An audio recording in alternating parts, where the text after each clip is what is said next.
আসসালামু আলাইকুম প্রিয় দর্শক। দুই পেশার মানুষকে এক শ্রেণী মানুষ ঠকাচ্ছে।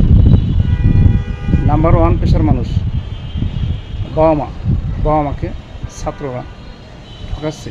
বাবা মা কত কষ্ট করে না খেয়ে না পড়ে কত কষ্ট করে টাকা ইনকাম করে সন্তানকে মানুষ করার জন্য টাকা দিচ্ছে, সেই সন্তান মানুষ না হয়ে অমানুষ হয়ে বাবা মাকে বিধ্বস্ত করাচ্ছে। এমনকি বাবা মাকে দুনিয়া থেকে সরাই দিতে দ্বিধাবোধ করে না। নাম্বার টু, সে হলো শিক্ষক মানুষ গড়া কারিগর। তারা এত নিঃস্বার্থভাবে তাদের যতটুকু আছে তারা জ্ঞান উজাড় করে ছাত্রদেরকে দিয়ে মানুষের মতো মানুষ করার চেষ্টা করে। শিক্ষক ছাত্রদেরকে মানুষের মতো মানুষ আনার চেষ্টা করে। তারা মানুষ না হয়ে তারা অমানুষ হয়ে শিক্ষকদেরকে লাঞ্ছনা অপদস্থ করতে দ্বিধাবোধ করে না। প্রয়োজনে শিক্ষকদেরকেও গায়ে হাত তুলতে দ্বিধাবোধ করে না।